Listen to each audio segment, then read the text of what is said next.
Welcome to the Nerd Party.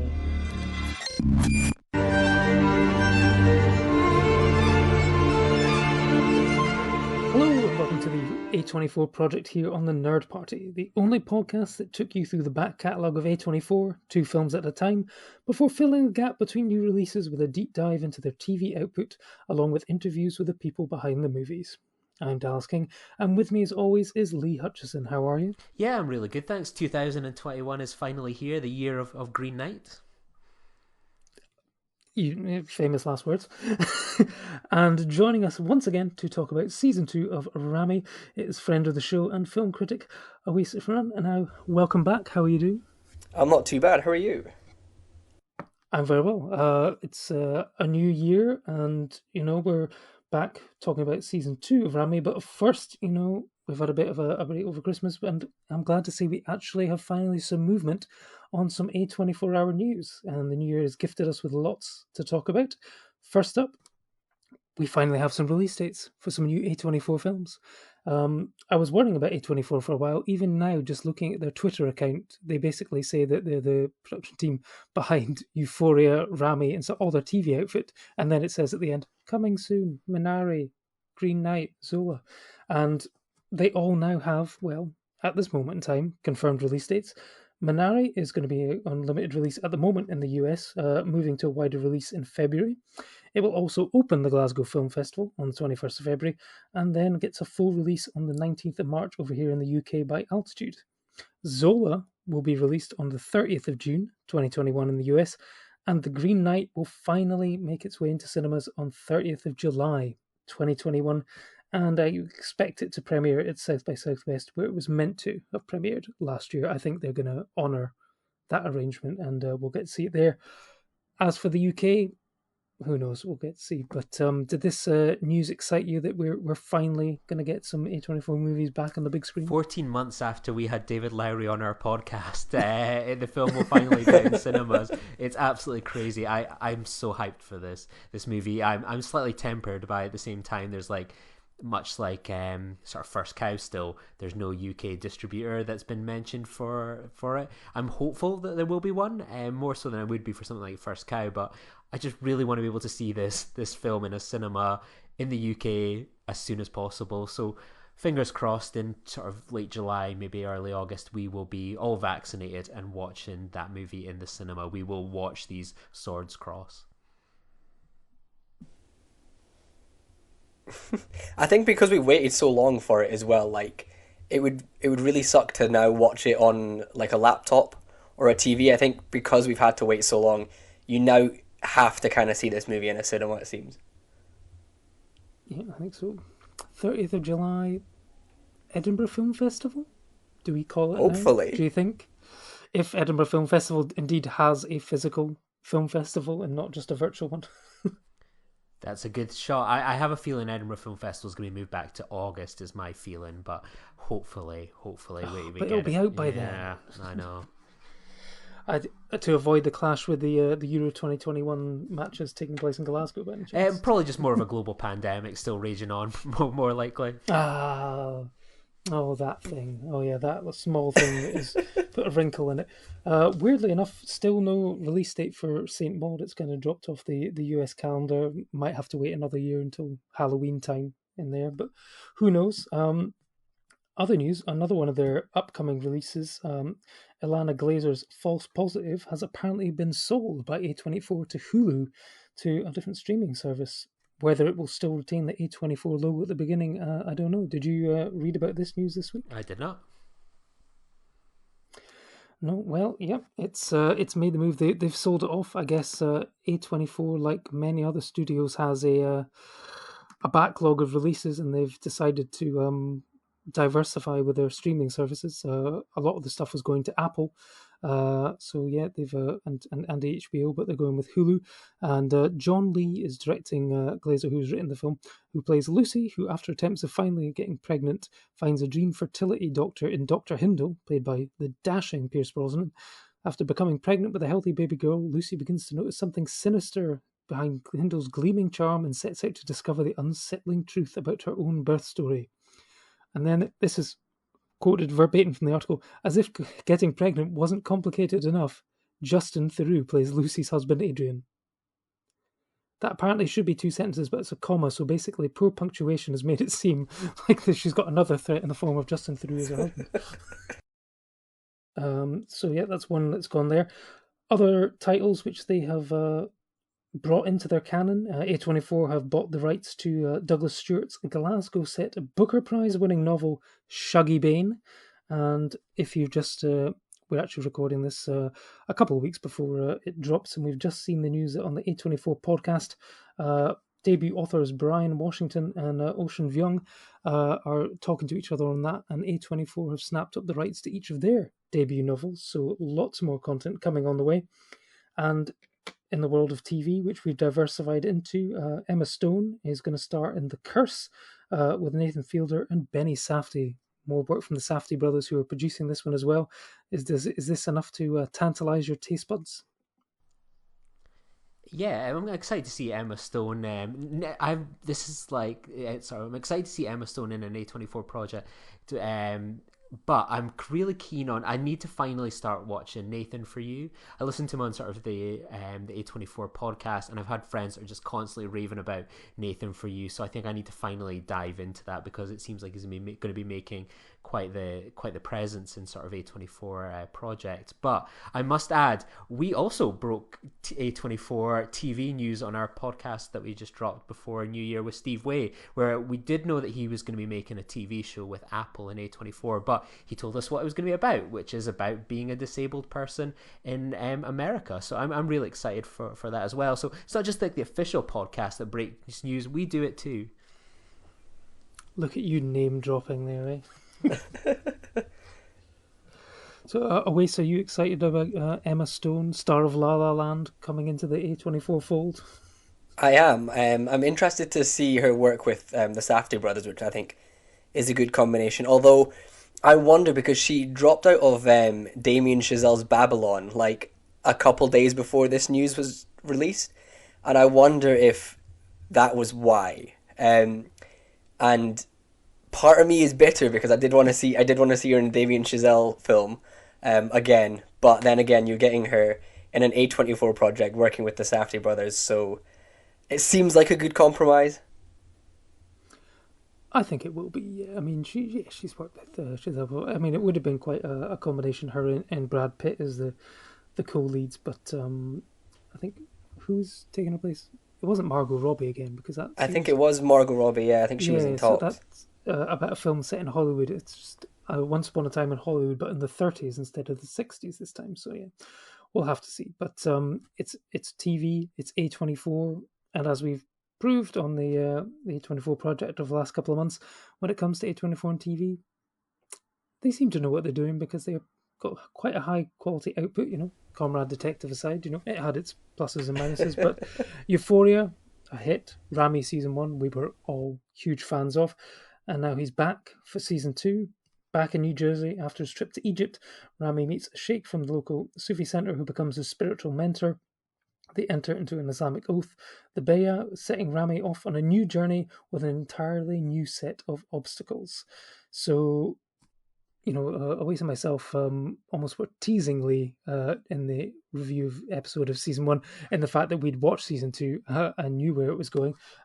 Lee had not. I think he binged it straight after the previous episode, but I'm going to come into him in a second. But Awais, your initial thoughts, was it better than Season 1?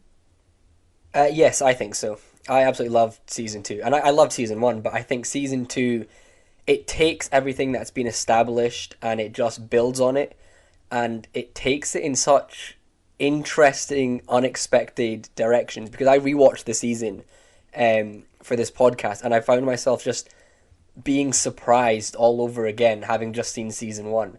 And I think that's what the season does so superbly. It like builds everything that's already established, but it does it in such a unique and fresh and exciting way. Some of the storylines in this season are phenomenal, and just the way it ends and the things it sets up for Season 3 are just so exciting. And Lee, We knew it was coming. You didn't.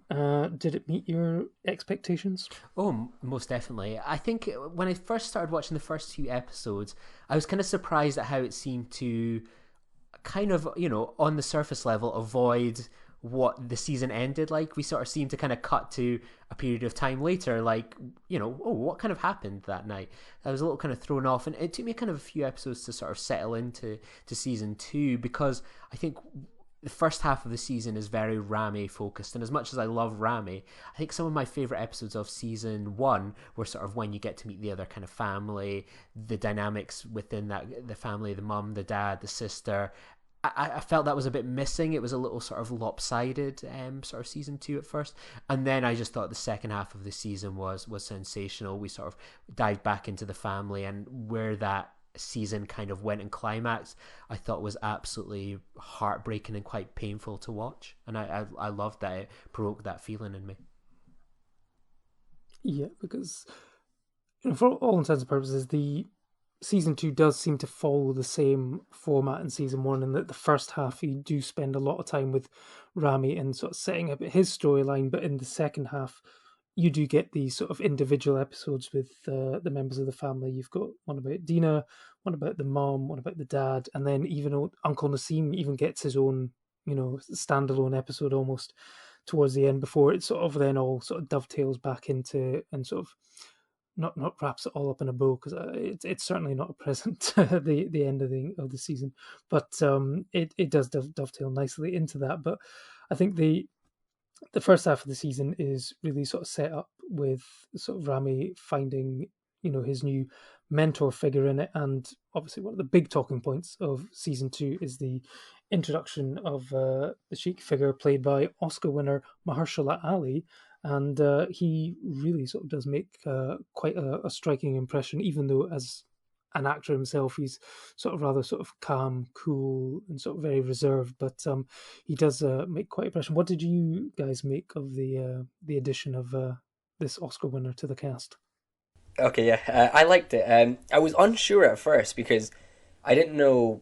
I remember the first time I watched it, I didn't know to what capacity they would have Mahershala Ali, and obviously he's a great actor, so I was sort of worried that maybe they wouldn't utilize him, but they do, and he's terrific in the role. Part of what I guess dislike about the character is that he seems so sort of perfect on the surface, and he does tease that he's had a very intense history, and he's come from some really sort of bad backgrounds and things like that. And obviously now the whole point of his character is he's gone through this journey that we're seeing Ramy go through, and it's sort of a nice parallel to his character. But I sort of wanted to find out a little bit more about the character and about his backstory, and sort of what led him to the point of, I guess, pure spirituality, where he's become this, this sheikh, this very religious sheikh that, holds no judgments towards anyone and is really patient. And I think we sort of see him break towards the end when obviously Ramy's looking to get married towards with his daughter, and I wanted a bit more of that throughout the season. And I enjoy his sort of back and forth with Ramy, and I enjoy sort of his influence over the show in general. But yeah, it would have been nice to see a little bit more about his character, because at the moment it feels like he serves the story rather than the story sort of does anything more with him.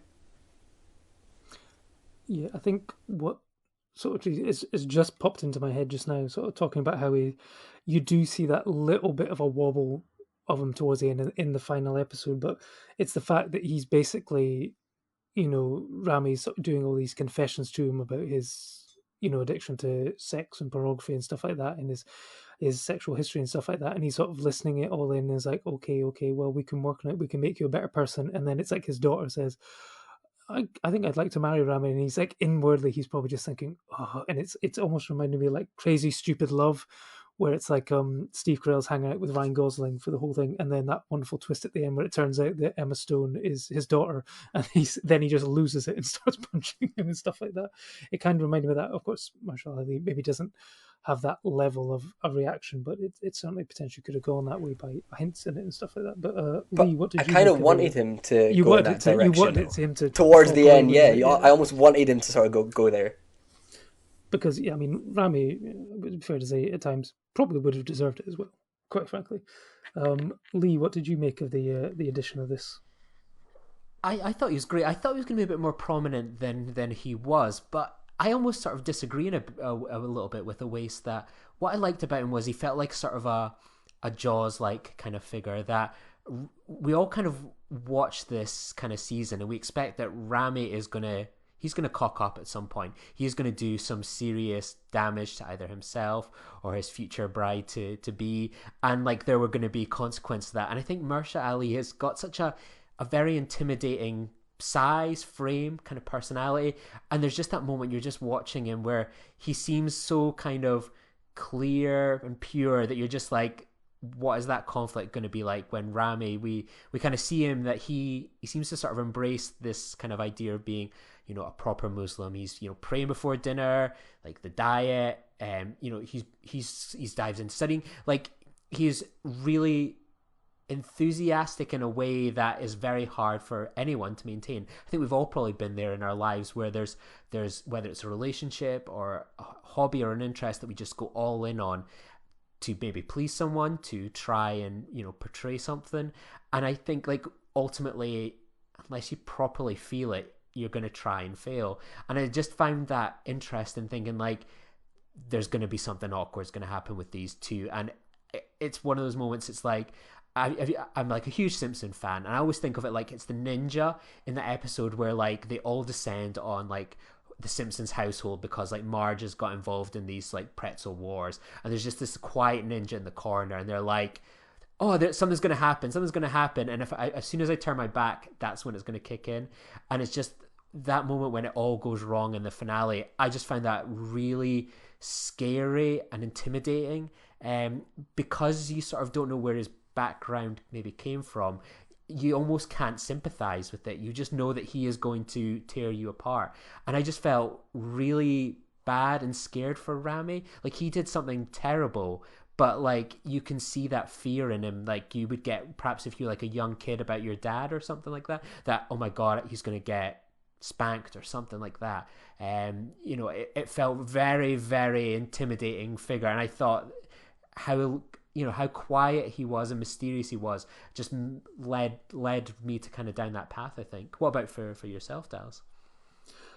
Yeah, no, I thought he had like a very sort of cool, cold, calculating exterior. That sort of just, I mean, we're sort of jumping ahead to the end here, but we'll sort of circle back round to it once to get into proper spoilers. But yeah, I think there's probably like hints of something that he may have been involved in, like sort of gang violence or something like that. So you know that there's a potential for him to, and basically it's almost like Ramy is testing his faith more than, you know, Ramy sort of doing stuff for himself. And yeah, this could be the thing that sort of pushes him over the line. Now, you know, that's one of those sort of things which you get in sort of like sitcoms or something, where you've got this sort of straight edge character who's like pushed beyond their limits by the main character. And you know, there's a lot of what I did like about this series was how the style sort of changed. You know, you did have like elements where you could remember that this was almost like a comedy or a sitcom. The sort of bachelor party and the whole episode with Steve and his need for release was pure sort of sitcom sort of thing, especially with the way it was resolved as well. But I really liked the episode with Dina, the sister, which for me sort of played out like a horror movie or something, with this sort of strange curse over the internet that then sort of affects her sort of mental well-being and also her sort of physical appearance. I just love the way that, you know, it was directed and stuff like that. You could change genres within the series and stuff. I thought it was really well handled and stuff like that. And I think it's just sort of credit to the show that it's able to do that, but still feels like a whole. I mean, in terms of like any sort of the individual sort of family episodes, were there any sort of particular favorite ones for yourselves that you enjoyed? Lee, let's start off with you. I'm going to go with two. it's one of those things. I'm gonna a little behind the scenes sort of story here, and I'm determined we will make this happen one day. When we got Steve on the show last week, I messaged Dallas. I was like, "You won't believe who we've got coming on the podcast from Ramy." And I don't know. I'd love to know why. Like, I never asked you at the time, but you messaged back. Is it the actor that plays Uncle Nassim? And it was like, no. What made you think that we had got Uncle Nassim on the podcast, Dallas? I don't know. He's like. He was like the character that I immediately thought of. Like, he's just so, just like full on and out there. Just thought, imagine getting Uncle Nassim. That'd be something to talk about. But yeah, no, I don't know why. But he was the first person that popped in my head. That wouldn't have been Ramy. Like, who else would have been? I don't know. I could just imagine you just like scrolling Twitter and Instagram and finding Uncle Nassim's account and then just DMing him.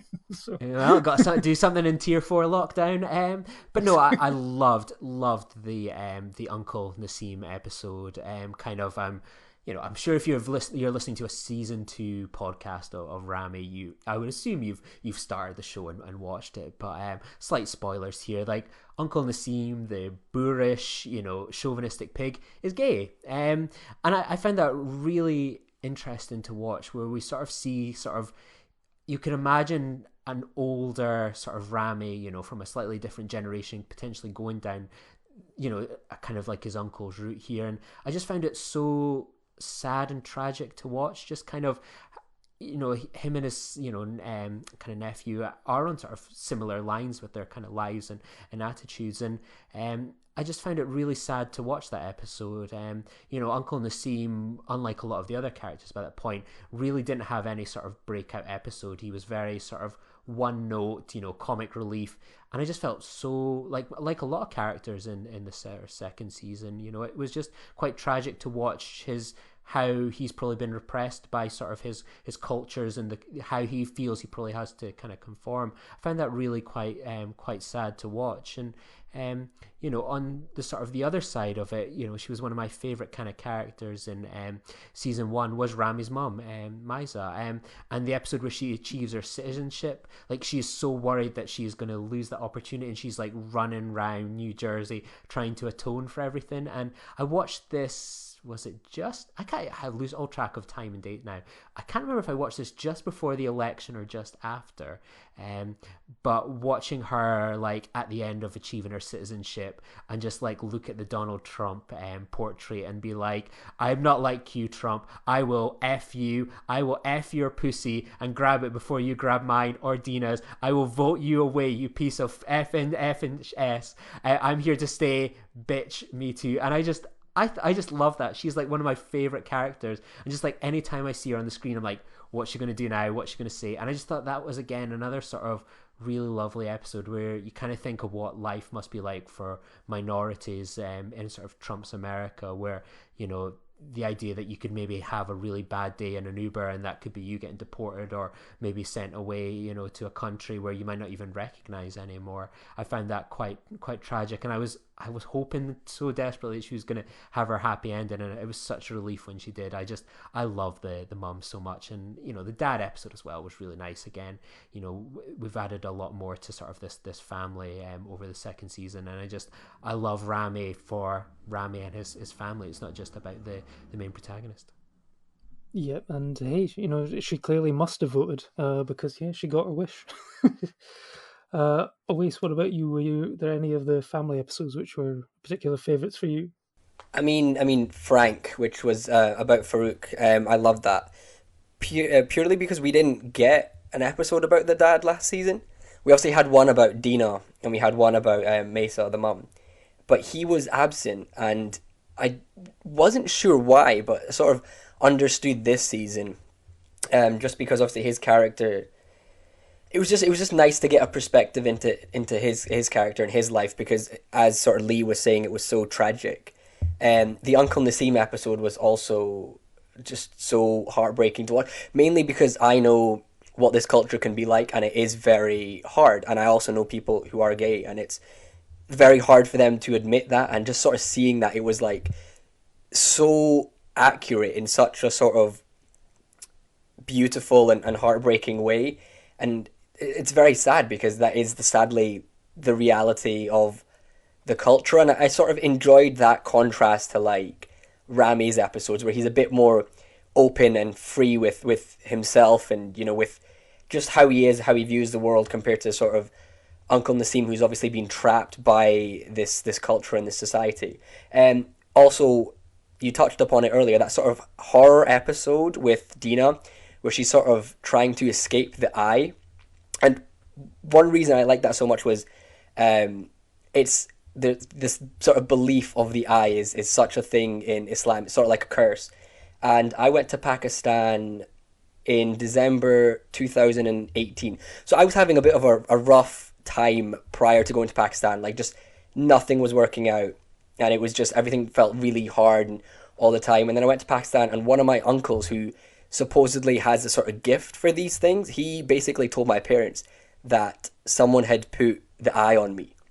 And he sort of did this ritual. It was a bit different from the one that we see in the show, but I sort of was part of this ritual where I was reading prayers, and my uncle was reading prayers to me in one ear and in the other, as a sort of way of getting rid of that curse. And I don't really understand it necessarily, but that night I had like one of the best sleeps of my entire life, and then thereafter I felt so much more at peace, and things started to work out a little bit better when I got back home from that trip.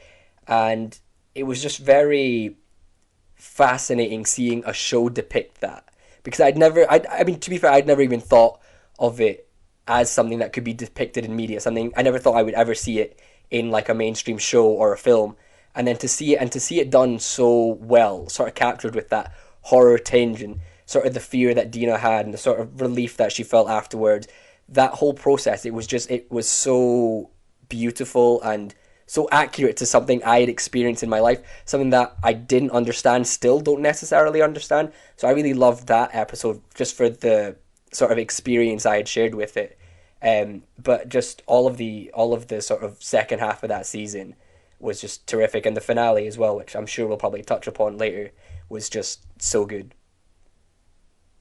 Wow, it sounds like they basically... Were you watching that episode basically going, that is what happened to me, this is really weird? Yeah, it's like they've yeah. written an episode about my life almost. Yeah, pretty much, because again, when I was experiencing it, firstly, I didn't know I was experiencing it, and I remember when sort of, because I wasn't told directly that this had happened to me, but I had sort of heard my parents were very worried for a couple of days. My cousins were very worried for a couple of days, and I sort of got this feeling that something was going on, the way that sort of Dina does in the show.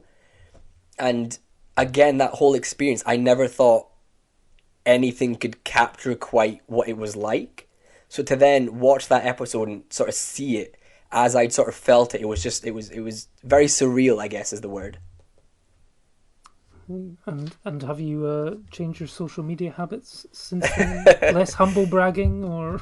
Yes, actually, yeah. It's just very interesting. So what we believe and sort of what the culture is around it, and in that episode is basically, it's basically people putting curses on you because they don't like your behavior or something that you do or something that maybe you say online. So that was also just a fascinating way of sort of deconstructing, I guess, the relationship with social media that Muslims have as well, especially sort of older generation Muslims. Obviously, Mesa was quite reluctant about the whole Facebook thing, and I know my sort of parents and my uncles and aunts, they are as well for the sort of same reason. So again, it was just so fascinating to see that depicted on screen. And I guess, I mean, it sounds like both of you were not expecting to feel sympathy for Uncle Nassim when you started season 2 either, did they? Yeah. One of the sort of major sort of other storylines that sort of starts through is Ramy's, I guess, sort of friendship, I guess I would call it, of this character called Dennis, the sort of war veteran with PTSD, who he sort of brings into the fold and who eventually can sort of converts himself, but then it sort of turns out sort of tragically wrong. I mean, when this sort of storyline started in the series, did both of you sort of have an idea of where it was going to go, and did it sort of go the way you thought? Because I mean, there was certainly a lot of potential. I mean, it sort of seemed like it was always going to end in a tragic way, but it maybe sort of didn't go the exact same way that I thought, perhaps. Awais, what did you think? I mean, I thought when the character was introduced, and obviously he sort of mentioned that he had. I think is it the first time he sort of gets triggered is when they're walking, and I think that's when I sort of got an idea that maybe things weren't going to go very well for him. But it was so heartbreaking to see that, obviously because he was trying to be different and he was trying to sort of move on with his life, and then to sort of explode in such a vicious way. I mean, that scene when he's beating the guy outside the mosque was so hard to watch. Like, it was just because I think you sort of care for Dennis at that point, and you sort of know that it's he's not doing it necessarily on purpose, and it's just obviously that's just how he's been affected by his experiences. And then later on, when you find out that the guy died, was just so that little just mention of the fact that he had died. I mean, that whole sort of arc was just, it was very heartbreaking to watch, I think. Yeah, and I mean, this is the series where I guess you almost sort of then start to touch upon the I guess the outsider's view of sort of Islams and Muslims and stuff like that, where you see the people sort of protesting the fact that this Sufi center is being brought in and stuff like that, and they're protesting against it, and that's what sort of, I mean, the tragedy is that Dennis was a troubled man anyway, and it wasn't, you know, it could have been anything that set him off. It could have been anywhere that it happened. It just happened that he's beating up one of these people protesting, and then, of course, it then shines a bad light on them and the center, and then it sort of puts them back, and it puts it into this sort of, it puts it into the public eye, and then you've got all these debates about it and stuff like that. I mean, what did you make of that aspect of the show? Because that's probably potentially maybe what I was maybe expecting to see more of in the first season stuff. It was more about his interaction with people who don't understand sort of the religion and stuff like that. It was nice to see that, actually. I mean, not nice in the sense that they're hard scenes to watch, but it was like nice to see a show depict that, because I mentioned The Big Sick and Masters of None in the last episode, which are sort of big Muslim orientated stories, but you don't necessarily see that in those stories. And even in Ramy Season 1, it wasn't a sort of factor of the show, but it is a big thing that the religion deal with and that people deal with every day in sort of little ways, in different ways. Like it was that moment where I don't remember if it was necessarily this season or last season, but it was the moment when Ramy's praying outside the diner, and one of the guys walked past, and he wants him to pray for his mum who's ill, but he's obviously quite hard about it, and he's quite sort of intense towards Ramy about it, and just little things like that. I sort of appreciated the show showing that part of Ramy's life, because obviously it is a big part of it, and it is a culture that, even though everyone has heard of Islam, everyone knows Muslims are the sort of followers of that religion, no one really understands it necessarily beyond that. And I think even Muslims themselves, I was having a conversation with someone about this the other day, when we were chatting about Ramadan, and one of my friends, she said that obviously she knows about Ramadan, she knows that we fast, but she never knew the reasons behind it. And so it was just sort of that the show sort of going to that route of sort of saying everyone knows about Islam, but really there's so many more thoughts that people have about it, and there's so many, it goes so much deeper for the Muslims themselves as well. And I enjoyed the sort of religion playing a bigger part in this, obviously with Ramy's character as well, obviously trying to follow the religion more this season, but obviously that was difficult for him as well because of just how society is with him. Like that scene when they're in Atlantic City, and even his friends who are very devout and religious are trying to get him to go to a strip club, and he's sort of dealing with this. He's dealing with a culture and then a religion, and he's sort of caught in the middle of the two. And I just enjoyed the way that the show sort of depicted that, and just depicted, I guess, views around Islam in general. Yeah, it's one of those things. I think it's definitely an interesting kind of part of season 2, that it sort of feels in that sort of first season that we kind of see just this family and kind of Ramy and some of his friends there, how they sort of operate within sort of the kind of Muslim Islamic community.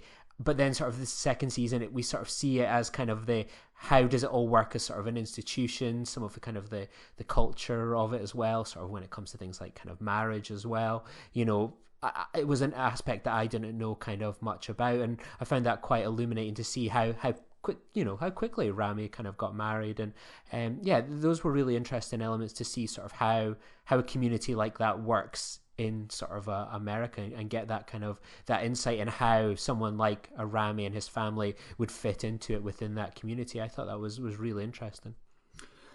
Yeah, and you've mentioned sort of marriage there, and sort of one of Ramy's arcs is entering into an agreement for marriage with the Sheikh's daughter Zaib, but we do get in a flashback that the potential romance and dalliance between himself and cousin Amani in Egypt did in fact turn into a full-blown love affair, and but it wasn't followed up on when he returned to the States, and he basically decided to have a relationship with himself and his computer for a long time, but entering into this sort of tutorage from the Sheikh, he decides that he wants to become a better person and settle down, and then that sort of leads us to the final episode where Ramy basically manages to self-implode almost and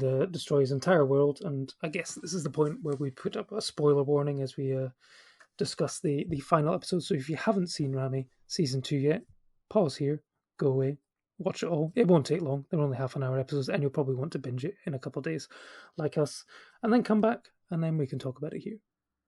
So, in the final episode, after the bachelor party, Ramy is indeed going to get married, but his family have invited the Egyptian side of the family over, which includes cousin Amani, and she comes over, which causes Ramy to have a lot of feelings that he needs to work through until a really quite poorly executed conversation with his friends, where somehow he believes that it's actually okay to have several wives. You could have an official wife and then an unofficial wife, and then Ramy, being even more stupid, decides to tell his actual wife that, and then let's just fair to say she's not too impressed, which leads to that confrontation by Mahershala Ali. What did you guys make of the Ramy's implosion in the final episode? Lee, let's start with you. As you were kind of recounting that, I just cringed into myself. Like, that whole scene is definitely one of my favorite moments in sort of any A24 kind of film or TV show. Is like he's trying badly and failing tragically to explain these kind of multiple wives aspects that, like, we've seen sort of Ramy sort of this season where he's just trying to like be the better man, like, you know, he's trying to find this purpose and direction.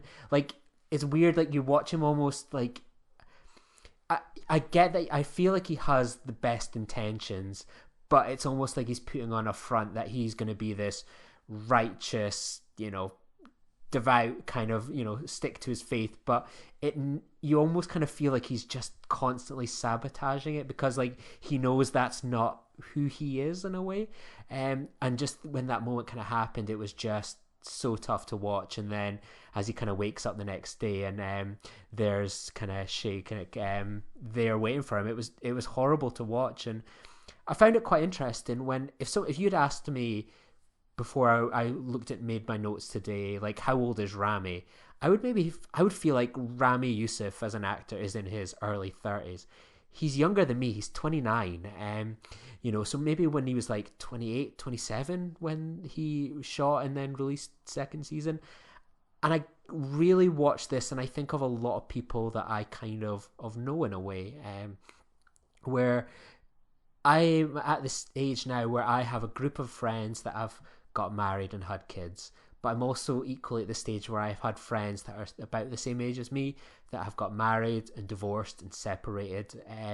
You know, and I watch something like that where I see something like Ramy where you think of the cultural changes. It doesn't matter if you're Muslim, Christian, atheist, whatever.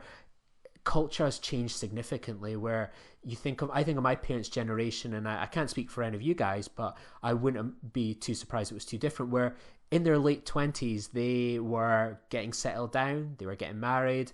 Maybe they had kids in sort of their early 30s. That was tradition. When we look at our generation now, a lot of people are single, not in relationships, multiple relationships, live with people, separate from people, marry, divorce, have kids, single parents. And then you see something like that where I remember Awais asked us in the first season, did we relate to Ramy? Despite him being someone from a very different community to us. And it was like, yes, for A, B, and C.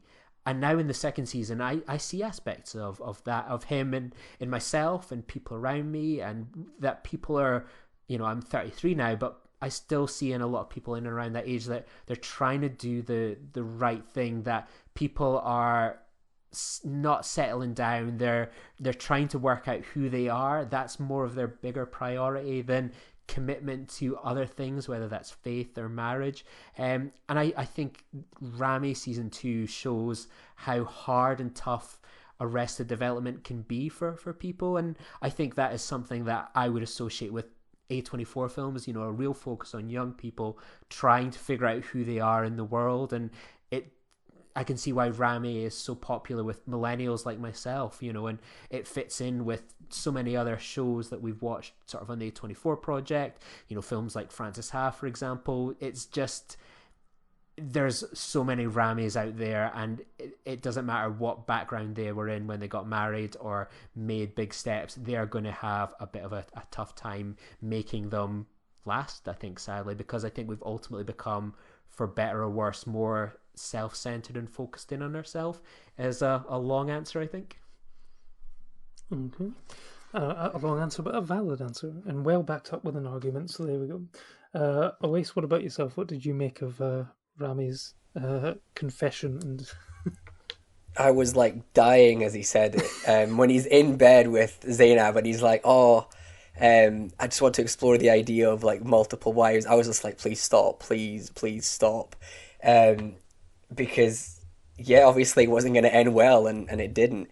But that it's interesting because obviously that's kind of what's to be expected when you rush into an arranged marriage, or at least that's what I always fear, because obviously arranged marriage is something my parents have talked to me about as well, and that's partly what my fear is towards it. It's like, what if you don't know someone enough? Like, they know each other and they liked each other, but what if you don't know someone enough, and then you're committed to them, and then suddenly you realize, actually, I'm in love with someone else. It's a very difficult thing, and I think the way he handled it was not good at all. I don't think there was any good way he could handle that, to be fair. And I was very intrigued as soon as sort of Amani got brought into the picture of what they were going to do with that. Because as Lee mentioned, the start of the season sort of ignores the end of last season, and it almost ignores Egypt and it ignores Amani. And I sort of forgot about it as I watched this season. So when it comes to that last episode and the mum's like, oh, your cousins from Egypt are coming over, I was like, oh no. And then you get the flashback to what happened in Egypt. That's when it sort of all came rushing back to me, and it was a very interesting situation to put the character in. And it has sort of ended the season in a very interesting way, because we know that obviously Zainab isn't with Ramy anymore, but neither is Amani. The Sheikh's also out the picture, but then again, the Sheikh is this obviously pure sort of no judgment figure, and I wonder if maybe he's going to come back, and I'm so curious to see where it's going to go in season 3 and how these arcs are going to tie together. But yeah, that scene when he's telling it was just so cringeworthy and so hard to watch, because you just didn't want him to do it. Yeah, it's almost like so when his friends were telling him this, and he was sort of like almost buying it. You're like going, this isn't going to end well at all. And it's just the way that in his own head he thinks that he's he's doing the right thing by telling her that, hey, I had a relationship with my cousin, I'm in love with my cousin, and she's like, you did what with your cousin? And he's like, oh no, but it's okay because we're like, only like half cousins or something. And it's like, oh, you're just digging yourself a deeper hole. And yeah, he sort of alienated himself from almost everyone, because I mean, even at the end, it's like he is pretending to his family that everything's okay and he's off to live with his wife, but in the end he ends up in Dennis's car with Dennis's dog, listening to how to be a good Muslim tape or something like that. And I mean, where do you guys think season 3 of Ramy can go and will go? Because it has been confirmed, they are working on it now. Where do you think Ramy's going to end up down the line? I was gonna say I don't really know, but I do hope we get more of the family dynamics. I think those are some of the strongest episodes in the season. I really want more of Uncle Nassim's arc because, as you mentioned earlier, I hated him throughout all of season 1 and throughout most of season 2. But that one episode changed my entire perspective on his character, and I really want more of that, and I really want it to work out for him. As far as Ramy himself goes, I genuinely have no idea, and I think I like that because I don't know where it's going to go, where it even could go, and I feel like whatever does happen is just going to surprise me, and I'm ready for it. I think we're ultimately going to be a long way away from season 3 by the accounts of sort of Steve on our sort of last interview episode, where the scripts are still being written. Everything is completely up in the air. When you think of sort of the East Coast, New York, New Jersey area is pretty bad for COVID just now. So I think we're probably going to be a long way away from getting all back together again to discuss Ramy season 3. But thankfully, we've got a Ramy A24 special stand-up that we can review. So I have no idea where it's going to go, but I agree with Awais that I want to see a bit more of this family together. I love those dinner table scenes when they happen. I would love to see a couple more episodes of just them as a family unit navigating, doing something. I think that would be really interesting to see. But I think no matter what happens, I think it will constantly surprise me. If you'd asked me at the end of season 1 what would have happened next, I would have gone, oh, it's a very traditional kind of follow-up, sort of there'll be another episode, it'll start in Egypt. But I like how they just leave that gap and we have to fill in our minds and imagination. So I'm really looking forward to the innovative way that they'll go with season 3. But, I think if I look back on season 2, I find it, and I think it's almost boring to say just now, but again, it gets filled up by the world we're living in just now. And one of the lines I kind of wrote down that I thought really packed a punch and summed up Ramy as an individual, and I think a lot of us are feeling it at the moment in terms of being deprived of family, friends, the things that we love, trips, whatever. When he said, I feel like I have this hole inside of me, this emptiness, and I'm always trying to fill it with something. And that for me sums up Ramy, whether that's diving completely into his faith, masturbation, porn, delinquency with his friends. That's Ramy. And, on one level or another, we can all relate to that hole inside of him, and we're all trying to fill it with something that's unique to us. And, I love the character, and I it's hard watching him make such a disaster of his life, but I hope that there's some happiness for him in season 3. But if this season's anything to go by, it's going to be a long road to get into that.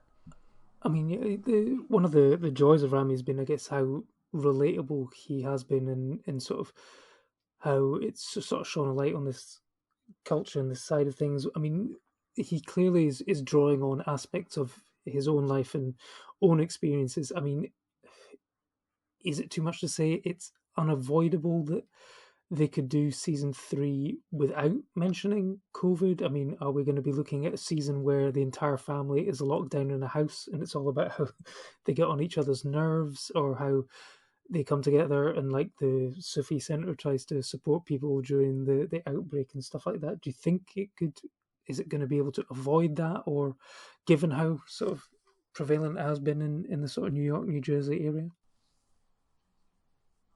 I don't know. I never considered that. I know. Yeah, neither. I mean, yeah, you see all these people walking around without masks and stuff and hugging and stuff. It's just kind of changed, I think. So I guess we'll have to see. But that's for a future episode. So I guess we're sort of coming to the end. Any sort of favourite moments in the show? Favourite cameo appearances? Mia Khalifa. Anyone? Any thoughts? Yeah, Any I was thoughts? actually about to say Oh, interesting. that was a Oh, very you're aware of Mia interesting Khalifa, cameo. are you? No, I actually don't. I know. I just know that she's an actress of An sorts. actress of sorts. Yes. That was a very funny cameo, actually. Purely because it was so unexpected. Lee, did you recognise Mia Khalifa when she came on screen? No, I did No, not. you No, no, that surprised me. I'm just trying to find out what kind of how familiar are people with all ranges of work. That's all. So, Would you guys like to hear some exciting news potentially? have you got her on Yes. as a future Guess guest? No, guess who's going to be in Miss Marvel? Mia Khalifa. Uncle Nassim. No way, is he actually? Yeah, he's going to be in Miss Marvel. He does. It doesn't. More details to come on that front, but yeah, Uncle Nassim is going to be going into the Marvel Cinematic Universe, so he is going to have his own MCU Wikipedia page, which I am always on board. That's amazing. Well, I'm very excited actually, for I him. can also say that Frank, aka Farouk, is also in Wonder Woman 1984 as an Egyptian sultan. So Is he actually? He is, yes.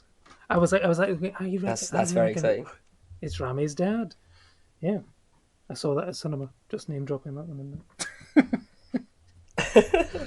But yeah, favorite moments of the series that didn't make you fall back into your seat and cringe to death. Lee, what were some of yours? I'm sorry, I can't see beyond the what's called the episode sort of with his mom at that the citizenship event. I just thought that was so funny. I've watched that scene like multiple times back where I got to the end of the episode and I was like, you know what, I'm gonna just rewind it back a couple more minutes. Like she's just one of my favorite characters, and yeah, I want to see more of her in season 3, and I can't wait to get more of her in Succession season 3, where she basically is largely a bit of a mute that just kicks around. You know, she couldn't be more different from her character in Ramy. So yeah, like without a doubt, that is my favorite moment in Ramy season 2. If I was going on the bits that made me happy and not despair about poor Ramy and the state of the hardships that him and his family are going through. And she won in the end, as you say. She voted him out, so it all worked out in the end. Exactly. Awais, what were some of your favourite moments? I love the wee archery moment. Ramy's name means archer, and the sort of the donor asks him to shoot an arrow. If he gets it, then they get the donation for the Sufi Center. If he misses, then they don't. I just loved that whole moment. I thought they managed to make it very tense for him shooting the bow. Just little moments like that. I love the sort of humanity. When Mahershala Ali and Ramy are taking out hot chocolates for the protesters, just little details like that. I just really enjoyed that scene at the end of Frank when Farouk goes out and plays football, and then he sort of falls over because he hurts his back, and then you see that's intercut with the home video of him doing that when he was younger with Ramy, and then instead of the kid coming over, it's the dog that comes over. Just little things like that. I love those small moments of character development within the show. There's loads of them. Yeah, no, I think it's very rare for like a TV show to improve like series on series, but I think it certainly has. And yeah, like I mean, it's going to be interesting to see where it goes now. I mean, Ramy himself sort of won an Emmy for his performance. I mean, I guess Emmys will be coming around at some point in the next year, or even, no, it was the Golden Globes that he won, wasn't it? I mean, do you see it having the same sort of level of success as the first series? I mean, I could certainly see maybe Uncle Nassim getting a nod for his standalone episode in itself, perhaps, as well. I hope so, because the performances were great. Yeah, I'd really hope so as well. Excellent. Well, that brings us to the end of another episode of the A24 project, and if you haven't already seen Ramy Season 2, hopefully we've talked it up enough for you and not completely ruined it. and there's still some surprises in it for you. But Awais, thank you for joining us again. I'm sure we'll have you back on the project in the future. But as always, please check out our couple of interview specials to do with Ramy. They've just been on in the past couple of years. Lee, do you want to sort of give them another shout out and maybe sort of tease what you were talking about in those? Yeah, so just before Christmas, we had Madison Hine on. I mentioned sort of on our first episodes that one of my favorite episodes of that season was when Steve and Ramy go to visit the young girls. So the girl that hits on Ramy, and then they share that amazing moment where they're trying to kick a door in and just shouting Allah Akbar. Still makes me laugh thinking about that. As of recording, we dropped it today, but yeah, that one just came out before Christmas, and then just after Christmas we dropped an interview with Steve. So he's currently isolating at the moment, just due to sort of the current situation in New Jersey, but he told us all about how him and Ramy have been sort of lifelong friends, how he became to be cast in the show, his experiences, what a traditional sort of day on Ramy is like for him, and what his hopes are for season 3. So yeah, and he talked about this amazing upcoming Apple A24 TV show that he's going to be in. So yeah, we'll have more content to watch in the future after a quiet spell for sure. Absolutely. There's plenty of A24 project interview episodes coming up, a few from On the Rocks and many more, but we'll be back to discuss the Euphoria Christmas episodes, 2 specials that dropped over the festive season, once we're able to watch them on Now TV over here in the UK. So we'll see you in a few weeks, but until then, stay safe, take care, bye bye.